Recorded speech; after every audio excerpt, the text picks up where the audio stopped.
Well, I'm here today with my friend David Angione, and he's a seasoned real estate professional based in North Canton, Ohio, with over 35 years of experience in the industry. He's affiliated with DeHoff Realtors. He's been there for, 20 years? 20 years. 20 yes. years.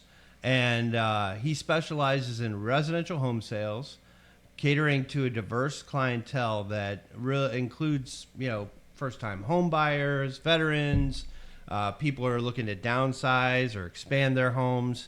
And, as a veteran, David brings discipline and dedication to his real estate practice. He really can handle all kinds of transaction types, including conventional sales, FHA, VA, short sales, foreclosures. Clients always talk about his honesty, his patience, and his ethical approach. Oftentimes they talk about how he guides them through every step, and I can vouch for this. I know David. I've known David for at least 10 years, and as a networker, we're both active in the Chamber of Commerce here in Canton and the North Canton Chamber as well. And David runs two networking groups, one in each of those. And beyond his real estate endeavors, he's actively involved in his community. He leads the weekly networking group, like I said. He volunteers at something called Whispering Grace, which we're going to talk about here today. It's a big, big part of what drives David to do what he does. And he's known affectionately as Stark County's bald realtor for you. He even told me he made sure he had a good shave on the head today so that he represented properly. And he maintains a strong online presence through his website, social media platforms, and he shares market insights and homeowner tips. He's always bringing information and leading with value, and we're thrilled that we get a chance to pick his brain a little bit here. So thank you for being here today, David. Go ahead and if you don't mind, share with us a little bit about the idea of what got you into real estate. How did you get started? Why did you decide that real estate was where you wanted to make your home? Well, I had been at Republic Steel for about 26 years when I decided I wanted to do something a little bit different.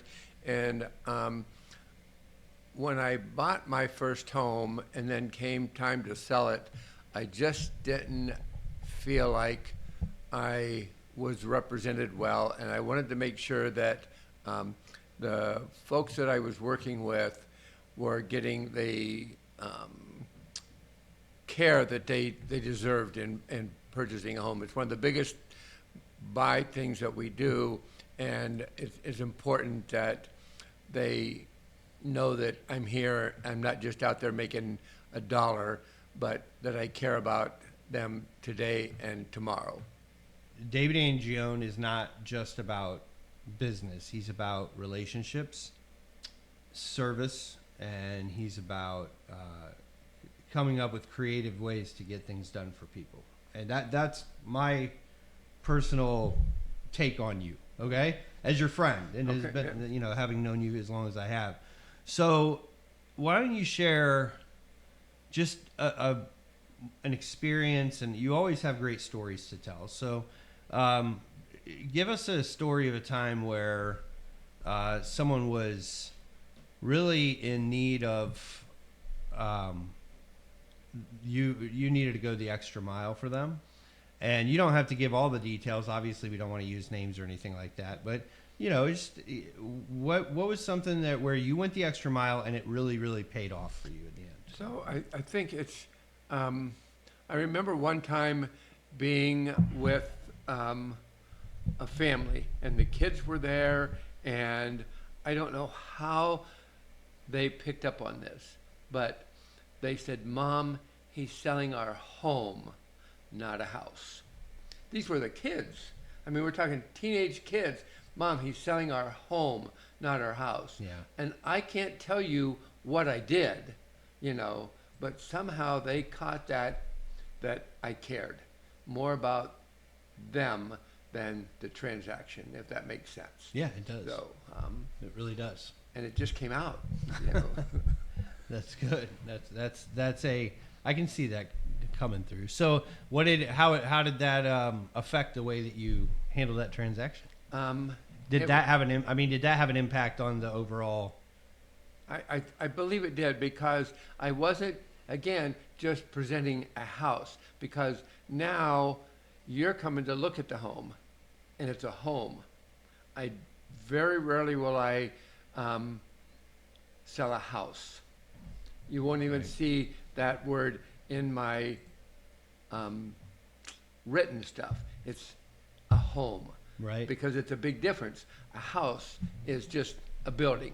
Sure. But a home is what you have made it and will make it. Right. And that's where I want to come across with, this is your home, and it's going to be your home, and you're going to be the one to make it your home, and I want to help you. So I have to get to know you in order to know what it's going to take to make your home. So what are some best practices you have for getting to know your clients? Because I'm sure that those things don't happen by accident, right? So what are some best practices you have? And I'm trying to do this more and more, is just listen, and like try to take a mental note of like what their children may be into, what their concerns are, and just those types of things, like where do they plan to go tomorrow? What are their hobbies? Stuff like that. Because I think that's all important in a home, I had a gentleman that had a 55-gallon aquarium, and he is looking at a house, and it's like, I don't know that this home is going to be for you. So, Right. because it's too small with your 55-gallon aquarium, Sure. Things like that. Those Yeah. are important parts of the whole transaction, is like, and you're a young couple, you have one, but you want 3 more kids, okay? Yeah. So do you want to move in 5 years because you're having more babies, or is this something you're looking long term? Yeah. Those types of things. So you have to dig deep into that, what is their goals? Okay. To where do you want to go? And just getting to know those people in however you can. And How do you remember all that information about people? Do you have a system for capturing it? Because for me, I can remember. This drives my wife nuts, because we'll be driving around Canton, and I'll tell you that home is a home I went and sold some Cutco in. right. But I can't tell you the name of the person who Right. lived there unless I go back and I look in my notes, my CRM, right? Mm-hmm. So what is the way that David Angione captures and retains that information? Well, one thing is to, because I meet so many people, and try to repeat their name over and as I'm like, "Hi, Kevin, how you doing?" Not "How's it going?" Yeah. "Hi, Kevin, how are you?" How, Jenna, is things like that, because those are important. Plus, notes. Yeah. Just keep that note. Do you somewhere. take handwritten notes? Yes. Now, do you have a file where you keep all that for Yes. each of your clients? Yes. And do you do any of that digitally, or are you still doing pretty much everything on I paper? pretty much like the paper. The old-fashioned way. Yeah. So. It's interesting because we're in that period where the kids have grown up. Like someone like Autumn is Right. really young, right? Yes. And she has not had a world where there wasn't the internet, there wasn't all these digital options. Right. And so I think for some people, younger people, the idea of keeping everything on paper is kind of crazy. Yes. But I see you. I know how well you remember people. I know how well you remember the details about them because I experience it myself every time I see you. You Right. remember things that I think, oh my gosh, how in the world did David remember that? So let's get into a little bit about Whispering Grace. Let's talk about Whispering Grace Okay. because this is something that I know is super exciting and near and dear to your heart. Yes, And I know that there's also a lot of emotion wrapped up in that. very much so. I personally have done some volunteer work, not a lot out there, but you volunteer regularly, right? Yes, Okay. twice a week. Tell us. Well, then you're more qualified. Tell us what Whispering Grace is Okay. and why it exists. Okay. So Whispering Grace is actually Whispering Grace Freedom Farms. Okay. Whispering Grace is for people with special needs,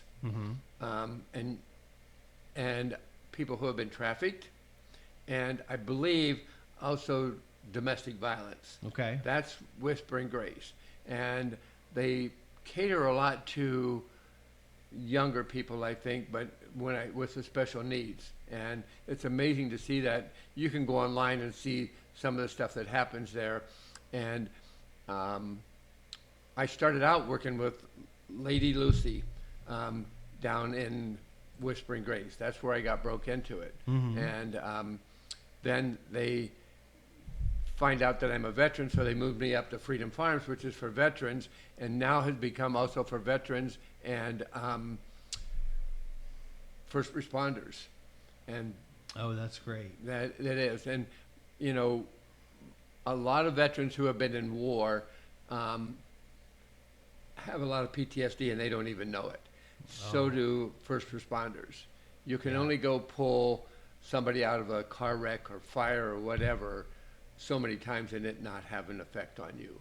Like maybe you might do it once. Sure. But so that's where I got really involved with that. And how I got involved with that is by, at one point I was, and still do this, I was feeding veterans in a restaurant in North Canton, and one of the gals from Freedom Farms, Whispering Grace, came to my veterans breakfast and started talking to me about Whispering Grace Freedom Farms, and I started going out there and then started volunteering. Do you know what's interesting is we've talked all this time about it, and we've talked about the outcomes, and I don't think we've mentioned this is a horse farm we're talking about. Oh, yes, so exactly. The horses are only a part of the picture, Correct. right? Yes. Would you agree? Yes. It's really about, and I mean it's evidenced by that conversation right there that when you think about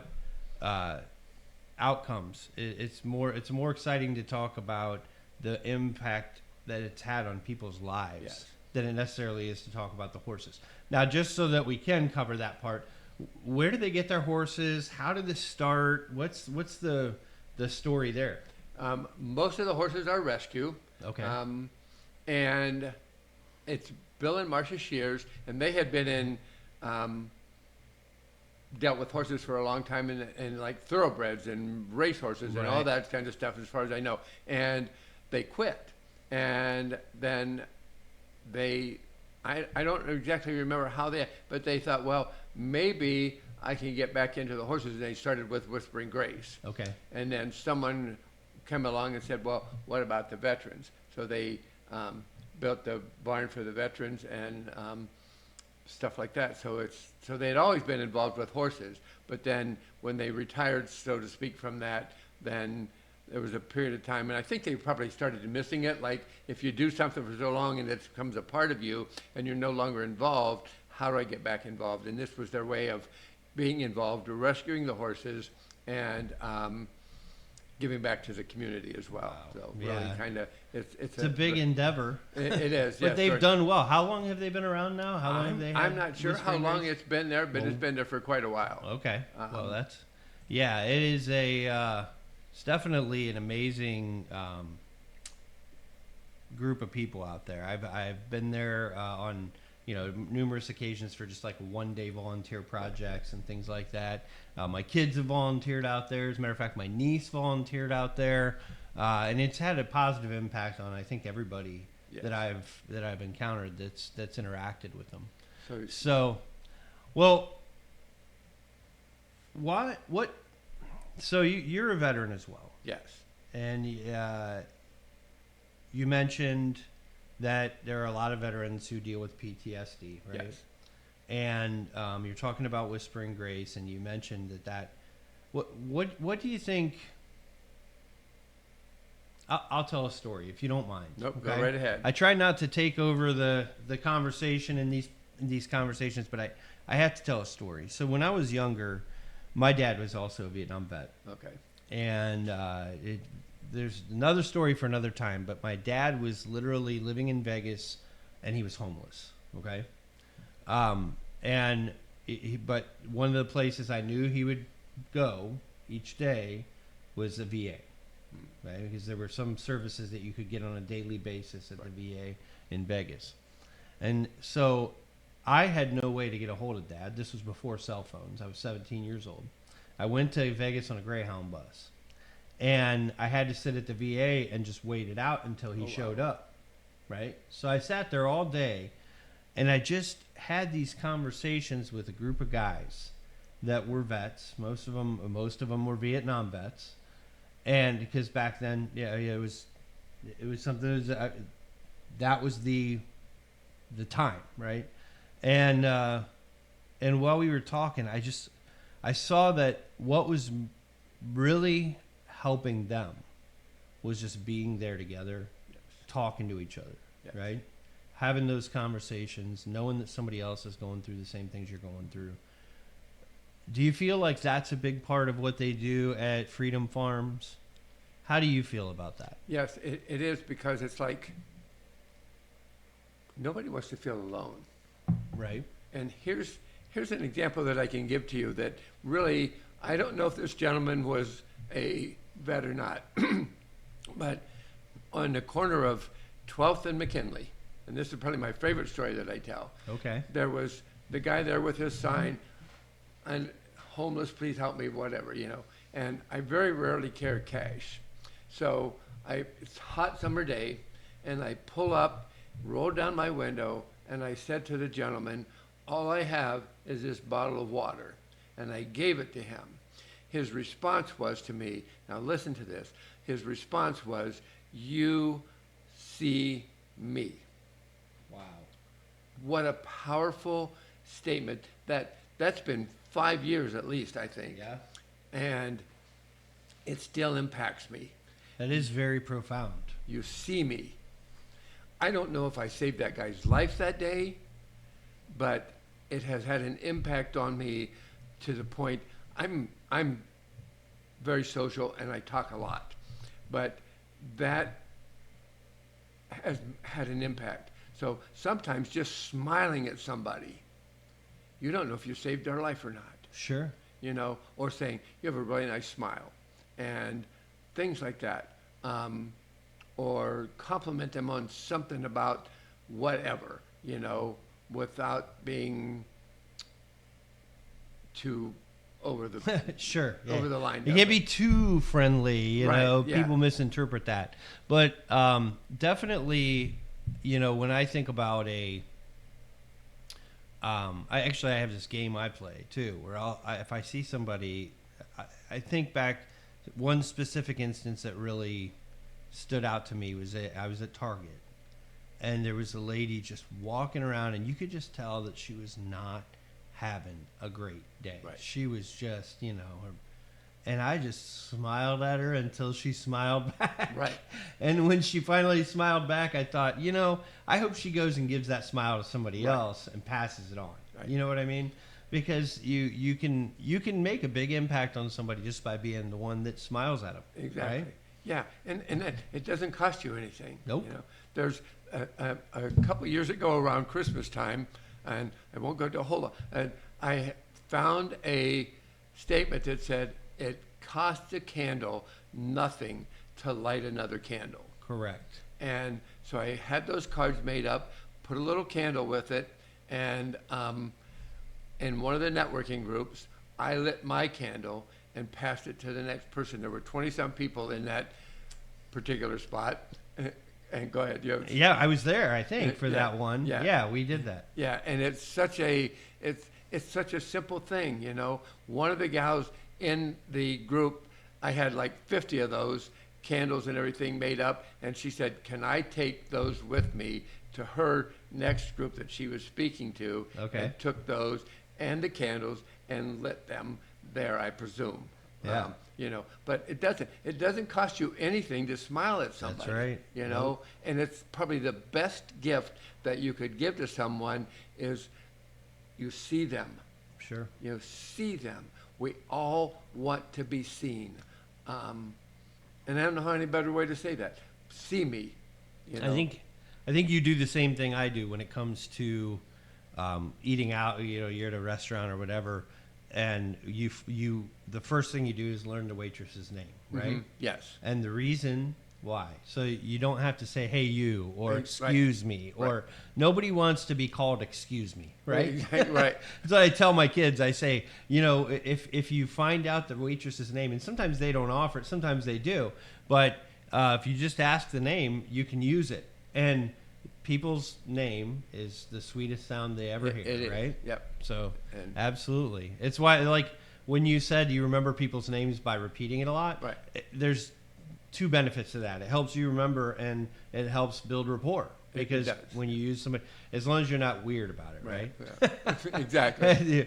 You ever had that person who's so weird about it, like they say your name and they keep saying your name over, you Yes, know, yeah. and yeah, So- it's an interesting thing. So tell me,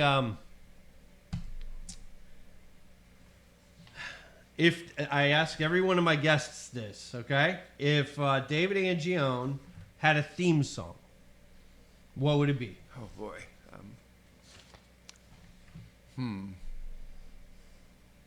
You light up my life. Light Up My Life. That's a good one. That's who was that? I can't even remember. Was it Carole King? No. Um, I'm going to look it up. Okay. We'll make sure we know by the time, you know, when we broadcast this. This will come out. This comes out every Thursday at 3. By Okay. the way. Okay. So every Thursday at 3, you can go on YouTube or Spotify or whatever your preferred podcast network is. We're pretty much there. Okay. What is a piece of advice that you would give to a new real estate agent who's just starting out here in Stark County specifically? That would, I think, be pick your area of expertise. In other words, your niche, that where you want to, and focus and build that niche. Okay. So what is your niche? What would you say your I niche would is? say mine is probably veterans. Veterans. That's what I assumed, but I didn't want to Yeah, assume yeah, anything. so- So how did you end up? Obviously, because you are a veteran, right? Right. So do you think the fact that you are a veteran had an impact on how that, choosing that as your niche? Is that Yeah, very much so, because there's a lot that goes into helping a veteran buy a home. okay? And I don't know how many veterans I've spoke with, and they said, "Oh, I can only use my VA benefits to buy a home once." Not true. You can. I think I've bought 3 homes using my VA. Oh wow, I didn't know that. Yeah. So, well, most of them don't. Yeah. And they don't know how to get their certificate of eligibility. Yeah. Not all lenders know how to deal with veterans. And that's one thing that I have lenders who are very qualified, and I help them to become more qualified in serving the veterans. You got to know how to get the certificate of eligibility.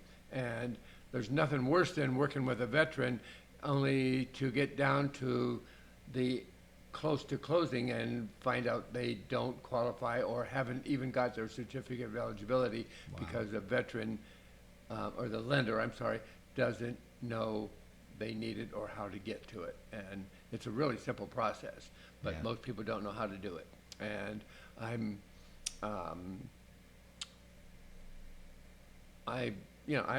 that's where my heart is, because I am one, you know, and we need to take care of each other. And once you've been in the service, for the majority of the veterans, whether it's Army, Navy, Marine, whatever, you don't stop serving. You just don't. I find that with the majority of veterans, we don't quit serving when our time in service is up. We just keep serving. It's ingrained in us, you know. Those who got in for the right reasons, right? Yep. And you know, the one thing, I have a lot of fun with this because, you know, the Army, Navy, Marines, we're all better. We're all the best, you know. Sure. I'm Army, but we just banter back and forth. But when it comes right down to it, when they need you, we're there, no matter what. That's exactly what my dad said. He talked about how you know, in the war zone over in Vietnam, he said the Marines would do things one way, the Army would do it the right way. Yeah, exactly. That's the way he would say it. But at the end of the day, you were all Americans, and you were all there to serve one another and have one another's back. And I think that's a beautiful thing. Well, on a little more personal note, I personally know how important your faith is to you. Are you comfortable talking about your faith and how it impacts your business? Very much so. And that has been probably, I would say that's the backbone of what I do, is my faith. Because I know Jesus said, love one another as I have loved you. Mm-hmm. And if you are loving others as you've been loved by Christ, and you know his love, you know the depth of that love, you can't help but give and love. And we in this country use love for everything. I love my hamburger. I love my milkshake, you know. But it's a different type of love, and it's a love that's not necessarily expecting something back. It's just giving, you know. And when you do that, you can't help but it just comes across, you know. And just like when I was telling you that example about the kids that you're selling our home, not our house. I had no clue what I did. I wish I could figure it out, but maybe I don't, you know. But it's just, that's the love of Christ, you know, in me, knowing what's important. And I couldn't stand here and say, oh, this was what was important. But just, again, you see me, you know. That's the bottom line. And we all want to be loved, you know, and appreciated in all those things. And it's just, so that's, my faith is definitely the backbone of my life. Period. What are some, let me phrase this question properly. What was the time when you had to make a tough decision in your business and your faith impacted the decision you ended up making? But that's hard to,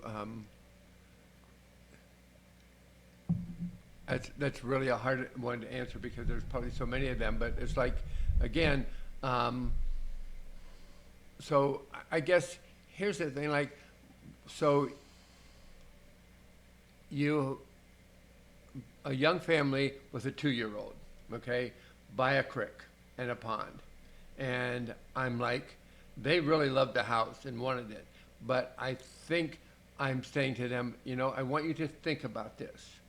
It's great to be by the creek or the pond or whatever you have there. But when you can't see your 2-year-old, because they're faster than lightning, and I've had many of them. I've had 4 of them. So I want you to think about that, you know, and I'll show you the home, but I want you to think about how is that going to impact you, you know? Or if you're living by a really busy highway and the only place for them to play is out front, you know, and think about those things. So I'd rather not sell you that home than have you go through the next 10 years or 15 or the rest of your life. Where are my kids? Are they, you know, where are they? Is somebody going to come flying off that road while they're playing out front? Yeah. Or, you know, things like that. So I think that's just who I am, you know. And I've been by friends when they say, you talk too much. Well, I want you to know what you're getting into and because it's like when you go buy a car, oh, it smells pretty and, you know, it looks really nice and it's all shiny, and then you've had it for a month and your McDonald's wrappers are all over and stuff, and you have this huge payment, and so we get caught up in the emotion. Mm-hmm. And my job, I feel like, is help me to help them think through the process of living here and not just see the beauty of it all. That's interesting, because in retail, when I worked in retail, we were always taught, and even in direct sales with my Cutco business, we were always taught if they're ready to buy, sell, right? Yep. And I find it, and I want to tell you this, I want to verbalize this and say this, that I find it admirable that you're willing to delay that gratification of making the sale today, Right. in order to make sure you truly are doing what's best for your clients. Right. Now, in my opinion, and what I've always taught, is that doing the right thing for your clients is always going to give you clients for life. Yes. Doing the right thing for you today might get you the sale today. Right. And then you're gambling whether they're going to be happy or not, right? Yeah, Because they yes. could end up being happy with the thing that maybe wasn't the right fit for them. But are they going to, if you know you need there's a better option out there for somebody, and you go after it, I find that admirable, because I know a lot of real estate agents who do not, right? The great ones do take the time to find the right fit for the right people. So what's the most rewarding feedback you've ever received from a customer? Just that that they can tell. Well, it was. You sold our home, not a house. That would be probably the one that comes to my mind the most. You sold our home. This was from the kids saying, Right. Mom, he sold our home, not our house. Mm-hmm. That would have to be the number one thing in all of my career. And I've been doing this since 1990. So that stands out the most. So then you just opened up for this question. So what did you do before real estate? I worked at Republic Steel. Oh, that's right. You said that at the beginning. Yeah, I worked at Republic Steel, and the couple of different things why I left there. I think was my talents weren't being used, and I'm not by far putting down people who work in the factory, because we need them, very much so. But I just felt like the job that I did, if my son, who was about 5 at that point, would have been able to pick up the bar of steel that I was doing, he could have done the job. So now there are jobs in the steel mill that take a lot of knowledge to do, like making of the steel takes more knowledge than what I have. But what I did was just cut a piece off of the end, stamp the number on it, and pass it on to somebody else, Yeah. So, but I just felt like my gifting wasn't being used.